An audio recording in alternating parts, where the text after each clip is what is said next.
माननीय मुख्यमंत्री उद्धव ठाकरे ने श्री गणेशोत्सव को इस वर्ष बहुत ही सरल तरीके से मनाने की अपील की है।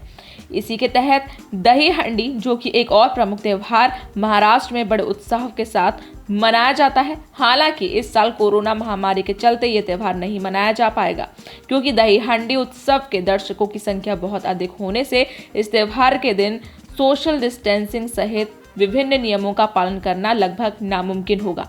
जबकि आज के समय में सोशल डिस्टेंसिंग बहुत जरूरी है। कोरोना महामारी का बड़ा संकट होने से कोरोना पीड़ितों में वृद्धि होने की संभावना भी है।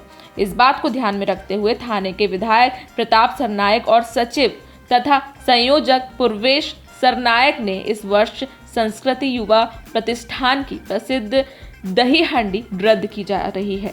आपको बता दें कि प्रो गोविंदा की अवधारणा को संस्कृति युवा प्रतिष्ठान द्वारा पेश किया गया था।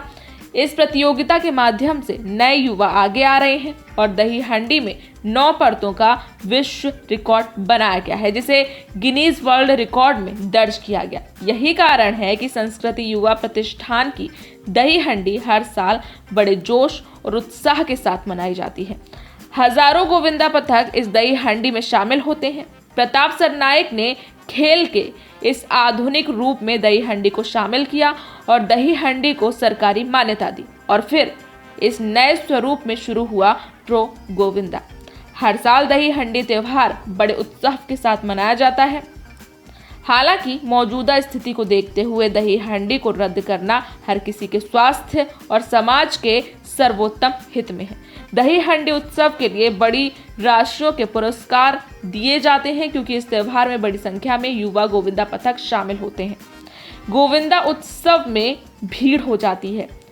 इन सभी मुद्दों को देखते हुए मुख्यमंत्री ने सभी आयोजकों से अपील की थी। विधायक प्रताप सरनायक ने कहा, उद्धव जी ठाकरे द्वारा की गई अपील के अनुसार हमने इस साल संस्कृत प्रतिष्ठान की दही हंडी को रद्द करने का फैसला किया है और विभिन्न पुरस्कारों और अन्य आयोजनों के लिए खर्च की जाने वाली राशि का खर्च एम्बुलेंस और कोरोना महामारी की पृष्ठभूमि के खिलाफ अन्य उपायों के लिए किया जाएगा। प्रताप सरनायक को उम्मीद है कि अन्य गोविंदा उत्सव मंडल भी इस साल के दही हंडी उत्सव को रद्द कर देंगे और कोरोना संक्रमण की राज्य की लड़ाई के नियोजन में लागत का उपयोग करेंगे। लखनऊ के बाजार खाला के टिकैत राय तालाब में कुछ अराजक तत्व राष्ट्रीय ध्वज जलाकर टिकटॉक वीडियो बना रहे थे। इनमें से एक किशोर को स्थानीय लोगों ने पकड़ लिया, जबकि 3 युवक भाग निकले। पुलिस ने किशोर व उनके 3 अज्ञात साथियों के खिलाफ केस दर्ज कर लिया है। प्रभारी निरीक्षक विजेंद्र सिंह के मुताबिक राजाजीपुरम निवासी रविकांत सिंह शाम को टिकैत राय तालाब के पास साइकिलिंग कर रहे थे। इसी बीच उन्होंने देखा कि एक किशोर व 3 युवक राष्ट्रीय ध्वज जला रहे हैं और देश विरोधी नारे लगा रहे हैं। विरोध पर चारों उन पर हमलावर हो गए। हंगामा सुनकर पास में ही टहल रहे रूपेश गुप्ता नामक एक युवक आया। उसकी मदद से उन्होंने एक किशोर को पकड़ लिया, जबकि उसके 3 साथी भाग निकले। कुछ ही देर में भीड़ इकट्ठा हो गई। प्रभारी निरीक्षक के मुताबिक किशोर ने बताया कि वो वीडियो टिकटॉक पर वायरल करने के लिए बना रहे थे। महाराष्ट्र के पुणे में सोमवार को 36 साल की एक महिला ने अस्पताल के 5वें तल से कूदकर कथित रूप से आत्महत्या कर ली। अधिकारियों के मुताबिक इसी अस्पताल में महिला के बेटे का कोविड-19 का इलाज चल रहा था। समर्थ पुलिस थाना के एक अधिकारी ने बताया कि सीमा बलानी नामक इस महिला ने रविवार को यहां अस्पताल में अपने 13 वर्षीय बेटे को भर्ती कराया था, जिसे मधुमेह एवं गुर्दे की बीमारी थी और उसकी कोविड-19 जांच की रिपोर्ट का इंतजार हो रहा था। कहा जा रहा है कि 3 महीने पहले ही सीमा का पति कैंसर से मर गया था। अधिकारी के मुताबिक ये अतिवादी कदम उठाने से पहले उसने कमरे में एक छोटा नोट लिखकर छोड़ा कि उसके बेटे की देखभाल की जाए। इसी कमरे में इस बच्चे का इलाज चल रहा है।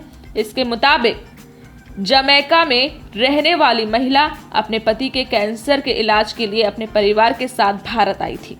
राष्ट्रवादी कांग्रेस पार्टी यानी कि एनसीपी के राष्ट्रीय महासचिव शंकर सिंह वाघेला ने अपने पद से इस्तीफा दे दिया है।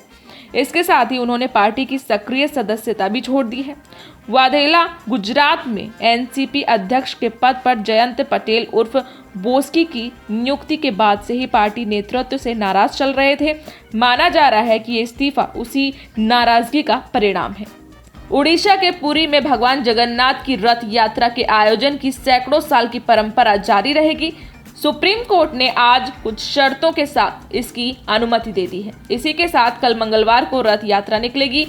3 जजों की पीठ ने आज मामले की सुनवाई करते हुए कहा कि रथ यात्रा का आयोजन मंदिर समिति, राज्य और केंद्र सरकार के आपसी सामंजस्य के साथ होगा। इस दौरान स्वास्थ्य मुद्दे को लेकर कोई भी समझौता नहीं किया जाएगा। साथ ही अदालत ने कहा है कि अगर राज्य सरकार को लगता है कि स्थिति उनके नियंत्रण से बाहर जा रही है तो वो इस पर रोक लगा सकता है। दरअसल सुप्रीम कोर्ट की एकल पीठ ने 18 जून को सुनवाई करते हुए रथ यात्रा के आयोजन को मंजूरी नहीं दी थी। इसके बाद दायर पुनर्विचार याचिकाओं पर सुनवाई के लिए चीफ जस्टिस S.A. बोबड़े ने 3 जजों की पीठ को ये मामला सौंपा था।